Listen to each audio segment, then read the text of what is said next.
On this week's weekly video fishing forecast, Captain Joey Leggio shows off his top 3 lures. I have a preview of the first digital edition of the year, news and reports from east to west, and our correspondents check in from around the island, all here at thefisherman.com. The Fishing News is sponsored by these fine partners.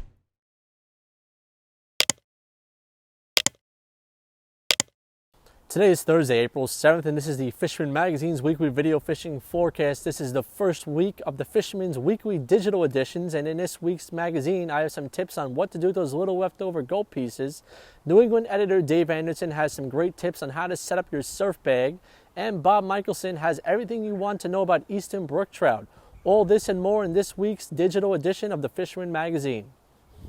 Thanks to all those who attended the Family Fishing Festival at Belmont Lake State Park last weekend. I enjoyed seeing our future anglers having a great time enjoying the outdoor activities.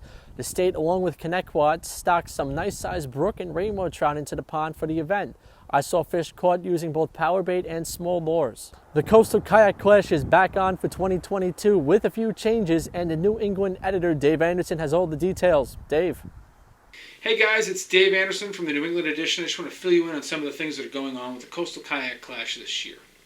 If you're not familiar with the Coastal Kayak Clash, or the CKC as we like to call it here at the Fisherman, it is a season-long, subscriber-only, multi-species kayak tournament where anglers compete in 8 species categories to accumulate enough points to win the whole thing. It runs concurrently with the Dreamboat, so from May 1st to November 30th, and it is a marathon. And it's super competitive and super exciting, but it takes a lot of dedication and a lot of skill to win this thing. So in addition to the Hobie Mirage Outback kayak that we're giving away, to the Helix 9 Chirp fish finder that we're giving away from Humminbird, to all the reels from Penn that we're giving away, or the Fenwick rods that we're giving away, in addition to all that and the other prizes that I haven't even mentioned yet, you're also going to get a boatload of bragging rights, because it really does take a lot of dedication and skill to win this thing. Something else that's very exciting about the 2022 Coastal Kayak Clash is that we've taken sea robin off the list of eligible species and we've added striped bass. Some people may see this as a controversial move, but I don't see it that way, and I'm going to tell you why. Kayak fishing is unique because in no other style of fishing is releasing a fish easier or faster than it is when you're basically floating on a log. So, picture this. Here I am, I'm sitting on my kayak, I got my nice striper on, right? I'm going to pull this thing up onto my lap, I'm going to have my ruler ready, right? I'm going to take my picture, and then what do I got to do? I lift one leg, the fish falls in the water, that fish is back swimming, I'm back fishing. I think it's going to be a great thing for the tournament, and I also remind you, this is a harvest optional tournament. I would say, I ran this thing last year, and I would say better than 50% of all the species and fish that were entered into this thing were released. And that's going to be the same deal for stripers, because really almost all the fish that are entered into this thing, all the stripers anyway, that are entered into this thing are going to be released because they're going to be over the slot limit. And releasing fish on a kayak doesn't take very long at all. And I think this is going to be a very exciting thing. It's going to bring in new fishermen. It's going to bring in a new segment of anglers, and it's just going to make the thing even more competitive and even more exciting, and with a new wow factor, because we're going to see some really big fish entered. I'm looking forward to this thing kicking off. I'm looking forward to seeing the fish that you guys enter, and I'm hoping I'm going to see your name on the list. Good luck this year. Another reason to be a subscriber to the Fisherman Magazine. Not only the great content, but you get a chance to get a tricked out kayak, another perk of being part of the Fisherman family. Now let's go around the island for my latest news and fishing reports. Libba informed me that the 2 older air compressors were removed and replaced from Shinnecock East County Park, which should result in better airing up. Also, in case you missed last weekend's broadcast, Gilgo 4x4 access has now been reopened for the season. The month of April means lakes are stocked as well. Trout have been placed in all lakes on the DEC stocking list so far. We're expecting another stocking in about a week for more ponds too. That will include rainbow and brown trout. The good striper bite from last week continued over the weekend with good surf opportunities in the western bays on the north and south shore of the island. Blood and sandworms are accounting for smaller fish, while plugs are catching stripers up to 17 pounds. For those looking to travel even further, Raritan Bay has had a good striper bite going on from its shoreline too. I didn't get any blackfish or flounder reports yet, but I did hear cod were making a good showing on the deeper wrecks for those looking to hop on a trip or take their own boat. We have a new correspondent that fishes Jamaica Bay to the west. Let's check in with Chris Landry. Chris. Thanks, Matt. In this week's report, in Jamaica Bay and the surrounding areas, cold water temperatures have most of the migratory fish not in Jamaica Bay yet, although there are reports of schoolie-sized fish in the JFK area. We did, however, go to Raritan Bay on bass appeal, where we slammed big bass on bunker spoons. This was the ticket right here, big bunker spoons. And Frank's Fish Club caught a nice-sized bass with a tag in it. So we've called in and reported the tag, and we're waiting for the information back. In other news, warmer water temperatures should bring the bass into Jamaica Bay in the next week or so. Around April 18th last year is when they came in heavy. So we're waiting another week or 2 weeks for Jamaica Bay to be full of those migratory bass. Back to you, Matt. From Montauk, we have Captain Timothy O'Rourke. Tim. Thanks, Matt. Well, greetings everybody from Montauk. Another week getting closer to fishing season. Weather's definitely starting to cooperate, so that's looking good. Couple traveling anglers this week to report about. Matt Breota. He is the Director of Veterans Affairs at the VA. He's down in Baja this past week, and he's been catching some roosterfish. I got a couple nice pictures of Matt with his roosterfish. Some people might recognize him from the Manhattan Cup. He did very well last year. I think he won the fly fishing bluefish division. He'll be fishing the Manhattan Cup again this year. That is coming up on June 3rd. That's a really good tournament to get involved in if you're local to New York. Captain Kenny Hadacek of the My Joyce. He was down in Everglades National Park. He was doing some peacock bass fishing. He did really well this past weekend. He was very excited to get out of here and catch some fish. Locally, the freshwater ponds are still producing really well. Just driving around Fort Palm Bay and all the other hot spots, you see a lot of local guys in their little particular areas. Striped bass, still no bass yet, but there's definitely some bait around. We've had a lot of gannets up on the north side. I've seen a lot of gannets diving on the south side around the lighthouse. So that means there's definitely some bait moving in, and we should start seeing some bass hopefully within a week with this warmer weather. This past weekend, I was rained out of my Sage Rod demo day, so we're going to do that again this weekend. It's Sunday, April 10th. It's going to be from 3 to 5 on the baseball field in front of Montauk Brewing. You get a complimentary free beer. I'll be raffling off some Rio fly lines, and I'm getting the brand new, just released Sage R8, and I'll have that available to try. I got a notification today that it shipped out and it should be arriving tomorrow on Thursday. So come on down, try out the brand new Sage R8. A lot of good feedback on this rod. It's a brand new resin that Sage is using, and I'm really looking forward to getting this rod in my hands. Other than that, back to you, Matt. I appreciate it.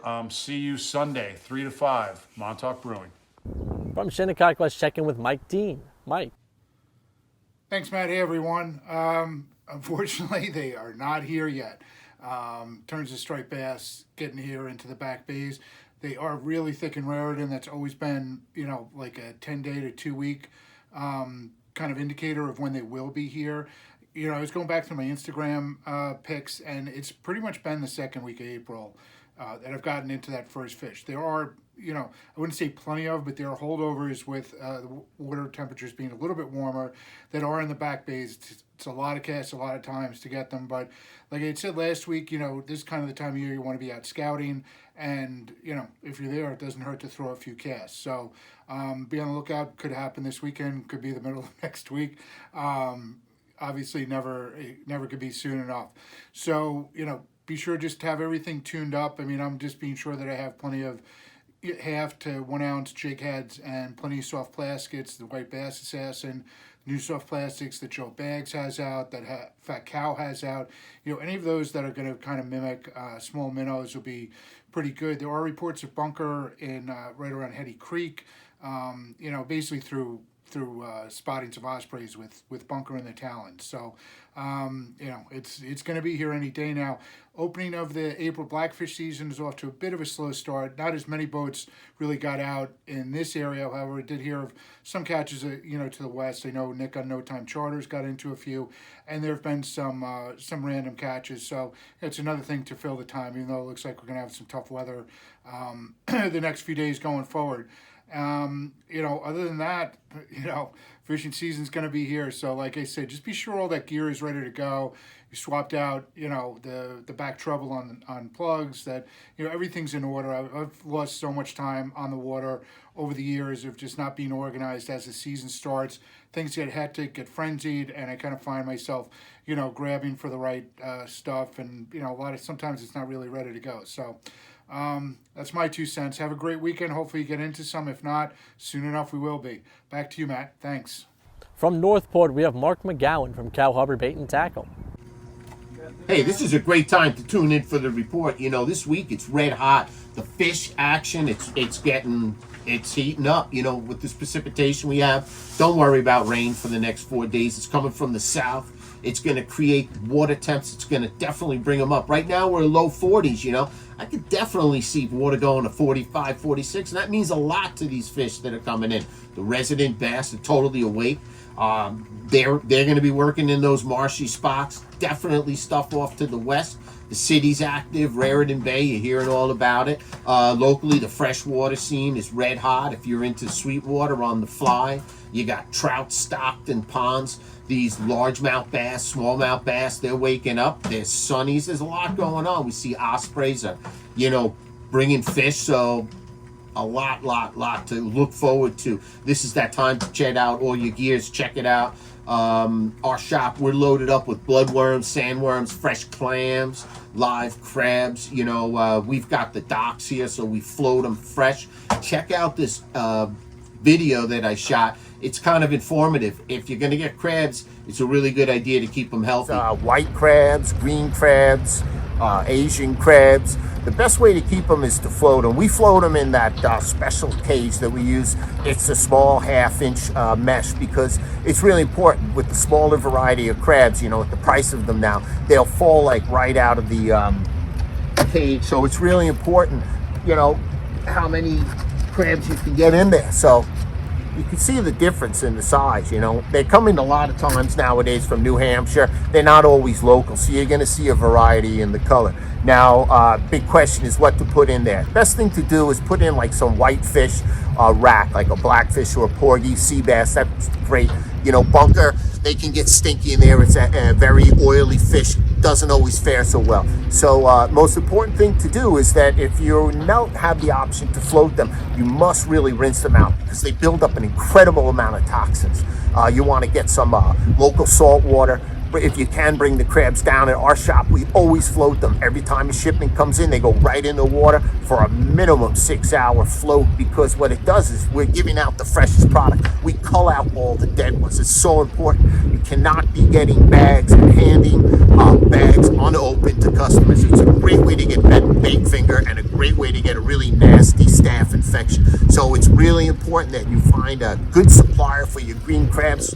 Always support your local shops. And if you want to smell them, they should smell fresh. They should sound like bacon. That's very, very important. I hope this helped you out. Get out there. Enjoy yourself. Until next week, I bid you peace. Tight lines. With our fly and freshwater report, we have Paul McCain from River Bay Outfitters. Hello, Matt. Well, here it is. It is the first week of April. Everything is starting to open up like crazy. I've been spending this day, this is the Tuesday, and I just said, you know what? I'm going to be running a trip on Long Island, all the different waters, and I really have to learn. So I actually grabbed one of these maps out of my shop. I hit about 5 or 6 different locations, starting all the way in western Nassau County, and now I'm all the way at the South Haven County Park, which is, of course, the Carmen's River, right? And I learned a lot. I've never fished the upper Yaphank Lake or the lower Yaphank Lake, and I didn't even know how to access it. So I spent the day up there driving around and you know what? Guess what? They stocked it pretty heavily because the guys are catching trout up there. While I was staying there, this guy pulled in a real nice 2-year-old brown. So there are fish to be had around there. I actually spent some time and went over to Hempstead because they put in a new kayak ramp, so I wanted to check that out. Now, what I did this weekend was a lot of fun. I actually joined the Long Island Beach Buggy Association, and they had a four-wheel driving on the beach day, and to show me everything I thought I knew, which I didn't know, and all the equipment that I bought that really I should not have bought. They put me right. And you know what? They're a great organization. They are called the Keepers of the Beach, and they fight for your access. If you're a surf fisherman, you really should belong to that organization. I highly recommend it. And a great bunch of guys. And they fed me. I had a nice lunch. As far as freshwater scenes goes, all the streams are stocked. All the lakes are stocked. Some of them are going to be stocked again in a few weeks. As far as the Connecticut, fishing good, like always. The saltwater scene, stripers are in from New Jersey all the way right up to about Jones Beach. They're starting to show up in the surf. The smaller fish, but a couple more days and everything's going to start coming. I've even heard of a few bluefish been caught. So this is the time to get out. Now, Long Island is a great place to fish. It's amazing how much water we have. And if you want to learn more, stop in the shop and pick up one of these. There is over 100 places in here to fish. More than in a lifetime. And I have it. Stop at a shop. Now, if you want to try fly fishing, this weekend I actually have 2 classes. I have a women's only class on Saturday. I have an introduction to fly fishing on Sunday.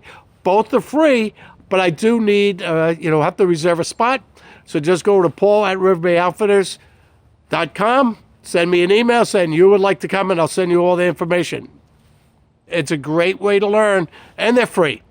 So hopefully I'll see you, and tie lines. Now let's check in with Captain Joey Leggio on his top 3 lures. Joey. Hey, Matt, thanks. All right, so what I'm going to talk to you guys today is my 3 lures that I would use for springtime bass fishing, all Back Bay, early season, back at Hewlett Harbor, Macy's, Woodsburg, in the back of Ducks, Swift Creek, all in that area, all in the Debs Inlet, the Jones Inlet, all that Back Bay, all the marshes, under the docks, and so forth. My top choice lure, it's a lure by Algags. It's called the Whippet Fish with the Underspin. This lure is a unique lure. First of all, it has multiple actions on it. So for starters, you have this little underspin here that attracts them with the flash and everything. Then Al designed this head to have it's like a wobble head kind of in a way. And then of course you have the paddle tail that gives it a separate action. So you kind of have like 3 actions at once going on. This lure here will cause bass to strike even when they don't want to strike. I don't know if it's anger or just the amount of movement or the flash, or they're just confused, or maybe they are just hungry. I don't know. But this is definitely the go-to lure to start it off. My second go-to lure is the Spro Bucktail with the Fat Cow, eel strip on it. And this is the 3.5. And as you can see, this is my favorite color combo right now. This is the white with the chartreuse green on there. Okay, and you can see that's the jig strips that we use. There's another great lure. This is a little bit heavier. If you're in a little bit deeper water, this works great. This happens to be a 1 ounce. I also like the 3/4 ounce too, as you can see here. Great combination. It catches a lot of fish. You're going to catch on these lures, all these lures actually I'm talking about, you're going to catch stripers, weakfish, bluefish, fluke, that whole, whatever you call it, the Grand Slam of the Back Bay. Okay, next I like to use is any type of paddle tail. That's a rubber paddle tail with a simple jig head. Kayak happen to be really good. And then there's all these other brands. These are by Storm, little jig heads right there, and paddle tails. Again, just all different types of paddle tails. These work exceptionally well. This is actually like a Kayak right here too. They work really well in the back bays with all that small bait coming in. I guess it just mimics the bait. Work these lures slow, but you want to feel, you want to feel that tail working, so you get that flutter. These lures right here will crush it. Any of these lures is not a bad choice. Any of them will work, but again, something about this lure right here is it really, it does a number on the bass. But that's basically my three choices right there that I would use for the early springtime striped bass fishing, back bay, again, marshes, underdocks, any of those creeks and stuff like that. But it's happening already. I'm hearing a couple bass that were caught back there. So get out there and leave in the comments. Let us know how you're doing. And I'll see you on the next one, Matt. Thank you so much. If you would like to be a part of our weekly video fishing forecast, we are looking for social media savvy anglers for hyperlocal reporting from around the New York Metro and Long Island area. So if you're a captain, tackle shop, or just an avid angler, contact my producer at libayride@gmail.com. Remember to like our video, subscribe to our YouTube channel, and tap on the bell to be notified instantly when we post a new video on YouTube. And of course, if you're a subscriber to the Fisherman magazine for only $29.95, and that makes you part of the Dreamboat Contest and Coastal Kayak Clash. Check out this video's description on YouTube for all the related links and index for specific reports. Please support our correspondents by visiting their websites and social media pages. See you right here next week at thefisherman.com.